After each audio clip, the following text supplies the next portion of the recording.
प्यारे दर्शकों प्रणाम। मैं पल्लवी मैम आई हूँ अपने नए वीडियो के साथ आप लोग के समक्ष। जैसा कि आप लोग जान रहे हैं, जो हम लोग वीडियो बना रहे हैं वो हमारी जो सीरीज चल रही है कि 2023 के महत्वपूर्ण दिवस और उनके थीम के बारे में हम चर्चा कर रहे हैं।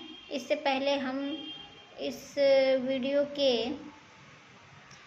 पार्ट जो बना चुके हैं उनके बारे में मैं उनके लिंक जो है वो डिस्क्रिप्शन बॉक्स में दे दूँगी। और हम इसके पहले 3 पार्ट बना चुके हैं और ये चौथा पार्ट है। तो अगर आप लोग इसके पहले के भी जो पार्ट हैं वो देखना चाहते हैं तो आप डिस्क्रिप्शन बॉक्स में जाइए और इसका लिंक मैंने इसमें डाल दिया है इस वीडियो में। आप उस पे जाके और इन वीडियो को देख सकते हैं। और ये मेरा मैं ये आप लोगों से ये वादा कर रही हूँ कि आने वाले किसी न किसी कॉम्पिटिटिव एग्ज़ाम में इन दिवस से संबंधित प्रश्न आपको ज़रूर मिलेंगे, क्योंकि ये महत्वपूर्ण प्रश्न होते हैं और हर एग्ज़ाम में दिवस से संबंधित 1 या 2 प्रश्न ज़रूर पूछे जाते हैं। तो अगर आप लोग चाहते हैं कि मैं आगे भी ऐसे ही वीडियो बनाती रहूं और आप लोग के समक्ष उपस्थित होती रहूं, तो प्लीज़ आप लोगों से मैं रिक्वेस्ट कर रही हूं कि आप लोग मेरे चैनल को सब्सक्राइब करिए और बेल आइकन को प्रेस करिए, ताकि जब भी मैं वीडियो बनाकर अपलोड करूं तो आप लोगों को वो वीडियो सबसे पहले मिले। और साथ ही जब आप पूरा वीडियो देख लीजिए तब मैं ये कहूँगी कि वीडियो देखने के बाद मतलब वीडियो के लास्ट टाइम में आप मेरे वीडियो को लाइक करिए, शेयर करिए और कमेंट करिए, जिससे मेरा उत्साह बढ़ सके। तो आइए हम आगे बढ़ते हैं। इससे पहले के पार्ट यानी पार्ट 1, 2 और 3 में हम लोगों ने जनवरी, फरवरी, मार्च, अप्रैल, मई, जून, जुलाई, अगस्त, सितंबर और अक्टूबर में जो महत्वपूर्ण तिथियां होती हैं, जो दिवस होते हैं, उनके थीम के बारे में हम लोगों ने बात किया है। और ये इस सीरीज़ का आखिरी पार्ट है और इसमें हम नवंबर और दिसंबर में जो महत्वपूर्ण दिवस पड़ते हैं उनके बारे में और 2023 में उनकी थीम क्या थी, इस पे हम लोग चर्चा करेंगे। तो आइए शुरू करते हैं। तो सबसे पहले बात करते हैं 1 नवंबर को। तो 1 नवंबर को मनाया जाता है विश्व शाकाहारी दिवस। 1 नवंबर को प्रत्येक वर्ष हम मनाते हैं विश्व शाकाहारी दिवस। और इस साल विश्व शाकाहारी दिवस का 2023 की जो थीम थी वो थी celebrating for a good case. अगला हमारा दिवस है वो है 3 नवंबर। 3 नवंबर को हम लोग मनाते हैं अंतर्राष्ट्रीय बायोस्फीयर रिजर्व दिवस। तो 2023 में अंतर्राष्ट्रीय बायोस्फीयर रिजर्व दिवस का जो थीम थी वो थी #It's about life। अगला जो डेट है वो है 8 नवंबर।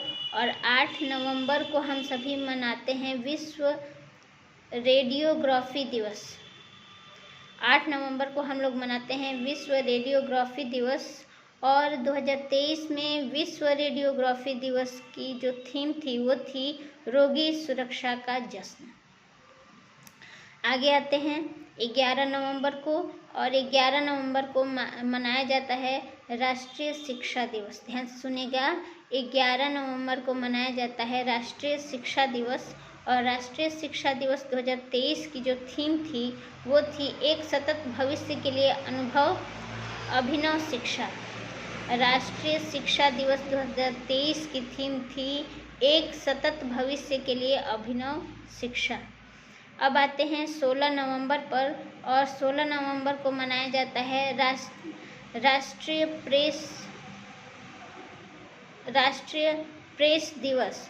और 16 नवंबर को मनाया जाता है राष्ट्रीय प्रेस दिवस। और राष्ट्रीय प्रेस दिवस की जो 2023 में थीम थी वो थी media in the era of artificial intelligence. इसमें एक बहुत ही महत्वपूर्ण दिवस छूट गया, वो था 14 नवंबर को विश्व मधुमेह दिवस। तो मधुमेह के मामले जो हैं एक महामारी की तरह से बढ़ रहे हैं और कोरोना के बाद सबसे ज़्यादा तेज़ी से बढ़ने वाली बीमारियों में मधुमेह का नाम आ गया है। और वर्ष 2023-24 में विश्व में जो मधुमेह पीड़ित लोग हैं उनमें सर्वाधिक जो मधुमेह पीड़ित लोगों के देश में जो है भारत का स्थान जो है दूसरे नंबर पे आ गया है। तो इसलिए आप सभी से मैं रिक्वेस्ट करूँगी कि मधुमेह के बारे में आप सामान्य रूप से जितनी भी जानकारी जुटा सकते हैं उसके बारे में जुटाएं। और 30 वर्ष की उम्र के बाद मैं सबसे रिक्वेस्ट करूँगी कि साल में एक बार आप लोग अपना diabetes level, glucose level, fasting sugar, after meal ज़रूर चेक कराएं, क्योंकि ये बहुत तेज़ी से बढ़ रहा है। और मुख्य रूप से तनावपूर्ण जीवन शैली है हम लोगों की, भाग दौड़ की, तो ये मुख्य रूप से जीवन शैली के कारण हो रहा है। और भी बहुत से कारणों से ये होता है। तो मैं आप सभी के से ये रिक्वेस्ट करूँगी कि आप इसके प्रति सावधान रहिए, सतर्क रहिए और कोशिश करिए कि आप इस बीमारी के शिकार न हों। तो जो विश्व मधुमेह दिवस है, इस मधुमेह के प्रति जागरूकता फैलाने के लिए इसको मनाया जाता है। ये प्रत्येक वर्ष 14 नवंबर को मनाया जाता है। और 2023 में विश्व मधुमेह दिवस की जो थीम थी वो थी एक्सेस टू डायबिटीज़ केयर।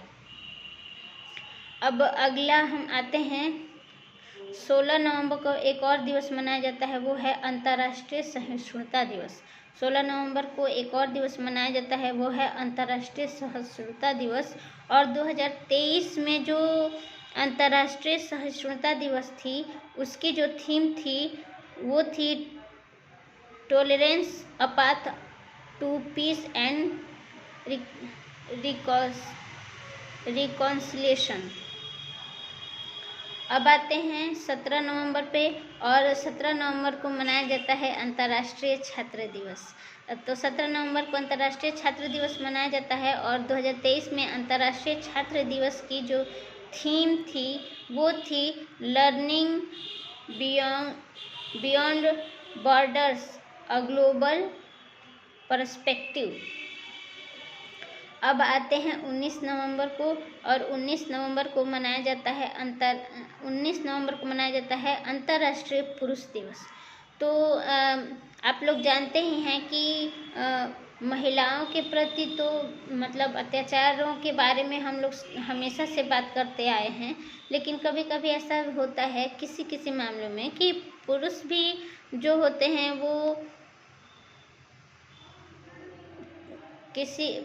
पुरुष भी कभी कभी शिकार हो जाते हैं, कहीं कहीं उनके साथ भी गलत हो जाता है। तो उसके प्रति भी जो जागरूकता फैलाने के लिए अंतर्राष्ट्रीय पुरुष दिवस जो है वो 19 नवंबर को मनाया जाता है। और 2023 में जो अंतर्राष्ट्रीय पुरुष दिवस की थीम थी वो थी ज़ीरो मेल सुसाइड। अब आते हैं विश्व बाल दिवस पर। तो विश्व बाल दिवस प्रत्येक वर्ष मनाया जाता है 20 नवंबर को। और 2023 में विश्व बाल दिवस की जो थीम थी वो थी for every child every right. 21 नवंबर को मनाया जाता है विश्व टेलीविज़न दिवस। प्रत्येक वर्ष 21 नवंबर को हम मनाते हैं विश्व टेलीविज़न दिवस। और 2023 में विश्व टेलीविज़न दिवस की जो थीम थी वो थी एक्सेसिबिलिटी। 26 नवंबर को हम मनाते हैं विश्व सतत परिवहन दिवस। 26 नवंबर को हम मनाते हैं विश्व सतत परिवहन दिवस। और 2023 में विश्व सतत परिवहन दिवस की जो थीम थी वो थी सतत परिवहन सतत विकास। अब नवंबर महीने में जो महत्वपूर्ण दिवस होते हैं वो ख़त्म हो गए। और अब दिसंबर माह में कौन कौन से महत्वपूर्ण दिवस पड़ते हैं, आइए उस पर चर्चा करते हैं। तो 1 दिसंबर को हम लोग मनाते हैं विश्व एड्स दिवस। और 2023 में विश्व एड्स दिवस की जो थीम थी वो थी लेट कम्युनिटीज़ लीड। 2 दिसंबर को हम लोग मनाते हैं विश्व कंप्यूटर साक्षरता दिवस। जैसा कि आप लोग जान ही रहे हैं कि हमारे जीवन में AI यानी आर्टिफिशियल इंटेलिजेंस की जो दखलंदाजी है वो जीवन के हर क्षेत्र में बहुत तेज़ी से बढ़ रही है। तो ऐसे में जो कंप्यूटर के साक्षरता है वो सभी के लिए ज़रूरी है, और कंप्यूटर साक्षरता दिवस के रूप में हम मनाते हैं 2 दिसंबर को। तो 2023 में जो कंप्यूटर साक्षरता दिवस की जो थीम थी वो थी मानव केंद्रित पुनर्प्राप्ति के लिए साक्षरता, डिजिटल विभाजन को कम करना। 5 दिसंबर को हम लोग मनाते हैं विश्व मृदा दिवस। याद रखिएगा 5 जून को हम लोग मनाते हैं विश्व पर्यावरण दिवस। और 5 दिसंबर को हम लोग मनाते हैं विश्व मृदा दिवस। तो आप लोग इसमें कंफ्यूज नहीं होंगे। और 2023 में जो विश्व मृदा दिवस की थीम थी वो थी मिट्टी और पानी जीवन का एक स्रोत। अगला जो डेट है वो है 11 दिसंबर, और 11 दिसंबर को हम लोग अंतर्राष्ट्रीय पर्वत दिवस के रूप में मनाते हैं। और 2023 में अंतर्राष्ट्रीय पर्वत दिवस की जो थीम थी वो थी रिस्टोरिंग माउंटेन इकोसिस्टम। आगे आते हैं विजय दिवस। तो 16 दिसंबर को हम लोग विजय दिवस के रूप में मनाते हैं। और आप लोग जानते हैं कि इस दिन 1971 में के युद्ध में इस दिन भारत ने पाकिस्तान पर जीत हासिल की थी, इसलिए हम लोग 16 दिसंबर को विजय दिवस के रूप में मनाते हैं। और अगला हमारा डेट है वो है 22 दिसंबर, और 22 दिसंबर को हम लोग राष्ट्रीय गणित दिवस के रूप में मनाते हैं, यानी नेशनल मैथमेटिक्स डे के रूप में हम लोग मनाते हैं 22 दिसंबर को। और 22 दिसंबर 2023 में राष्ट्रीय गणित दिवस की जो थीम थी वो थी या विषय था, जो मुख्य विषय बनाया गया था वो था महान गणितज्ञ रामानुजन की जयंती। यानी 22 दिसंबर जो है महान गणितज्ञ रामानुजन की जयंती है, और उसी को हम लोग राष्ट्रीय गणित दिवस के रूप में मनाते हैं। अब आते हैं 23 दिसंबर को। तो 23 दिसंबर को मनाया जाता है राष्ट्रीय किसान दिवस। और ये जो राष्ट्रीय किसान दिवस मनाया जाता है 23 दिसंबर को, ये पूर्व प्रधानमंत्री चौधरी चरण सिंह की जयंती के उपलक्ष्य में मनाया जाता है। और हाल ही में जो 2024 में भारत रत्न देने की घोषणा हुई थी, उसमें हमारे पूर्व प्रधानमंत्री चौधरी चरण सिंह का भी नाम था। ये बहुत खुशी की बात है। और साथ ही 25 दिसंबर को मनाया जाता है सुशासन दिवस, और ये सुशासन दिवस 25 दिसंबर को मनाया जाता है हमारे पूर्व प्रधानमंत्री अटल बिहारी वाजपेयी जी के जयंती के उपलक्ष्य में। तो मैंने जितना कोशिश किया है कि मैं ज़्यादा से ज़्यादा जो महत्वपूर्ण दिवस है उन्हें ढूंढूं और आप लोगों तक पहुंचाऊं। अगर इसके अतिरिक्त भी आप लोगों के पास हैं ऐसे महत्वपूर्ण दिवस और उनके थीम की जानकारी आप लोग हैं, तो आप कमेंट बॉक्स में कमेंट करिए। उसको भी कमेंट्स को भी पढ़ने से बहुत लोगों को जानकारी होती है, मुझे भी नई नई जानकारी होगी। मुझे जानकारी नए शेयर करना और उसके बारे में पढ़ना जानना मुझे बहुत अच्छा लगता है, और मुझे लगता है कि आप लोग को भी बहुत अच्छा लगता होगा। तो आइए अब आते हैं अपने अगले सेशन जो हमारा होता है वास्तु टिप्स पे। तो जैसा कि मैंने बताया था कि अगर आप लोगों के घर में धन धान्य से संबंधित कोई समस्याएं हो रही हैं, तो आप एक बात ज़रूर देखिए कि कहीं ऐसा तो नहीं है कि आपके घर के दक्षिण या जो आपके घर का दक्षिण या पश्चिम का जो क्षेत्र है, कहीं ऐसा तो नहीं कि वो ढलान है उधर, और उत्तर और पूर्व का जो क्षेत्र है वो ऊंचा है, तो ऐसे में भी घर में लक्ष्मी का वास नहीं रहता है। तो इस कोशिश करें कि आपके घर के दक्षिण या पश्चिमी क्षेत्र में कोई गड्ढा ना हो और उसमें पानी नहीं भरा होना चाहिए। और अगर आपके घर के आग्नेय कोण में अगर काला या नीला रंग से दीवार पेंट है या कोई कपड़ा लगा हुआ है या उस कलर की अलमारी वहाँ पे है, तो उससे वहाँ से तुरंत हटा दें। क्योंकि आग्नेय कोण में कोशिश करनी चाहिए कि या तो ऑरेंज कलर हो या फिर पीला रंग हो, या फिर आप वहाँ पे लाल रंग को भी प्राथमिकता दे सकते हैं। इसी तरह अगर आपको धन धान्य से संबंधित समस्याएं हो रही हैं, तो आप हनुमान जी के मंदिर में हनुमान जी को गदा भी चढ़ा सकते हैं। और एक बात और, जब भी आप सुबह उठते हैं तो मैं आपको कुछ बताना चाहती हूँ। जैसे जो हमारी जो सांस चलती है दोनों नाक से, इसको हम लोग स्वर कहते हैं। तो आप लोग ऐसे नाक से सांस लेकर अपने उंगली वहाँ पे रखिए और देखिए एक नाक से हमेशा सांस तेज चलती है और एक से उससे थोड़ी सी धीमी चलती है। इसको स्वर का चलना कहते हैं। तो आप जब भी अपने बिस्तर से नीचे उतरें तो आप पहले अपने नाक से देख लें कि आपका कौन सा स्वर चल रहा है। ऐसे करें, सांस जोर से छोड़ें अपने नाक से। तो इस समय देखिए मेरा बायां स्वर चल रहा है, तो आपका जो स्वर चल रहा है, तो आप कोशिश करें कि उसी पैर को सबसे पहले पृथ्वी पर स्पर्श करें। और ख़ास करके मंगलवार और रविवार को कोशिश करना चाहिए कि जब बायां स्वर चले तभी हम अपना बायां पैर नीचे ज़मीन पे रखें।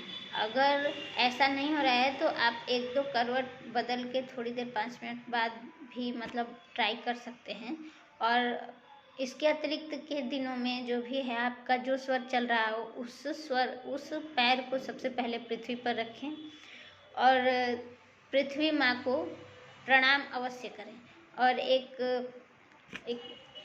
जैसे कर दर्शन भी किया जाता है, तो आप अपने हाथों को ऐसे करें और कराग्रे वस्ते लक्ष्मी कर मध्य सरस्वती कर मूले तो गोविंद प्रभाते कर दर्शनम, इस तरह से करके आप प्रणाम करें। उसके बाद पृथ्वी पे जो भी आपका स्वर चल रहा है उस पैर को रखें और माँ पृथ्वी को प्रणाम करके और तभी आप पृथ्वी पे पैर रखें।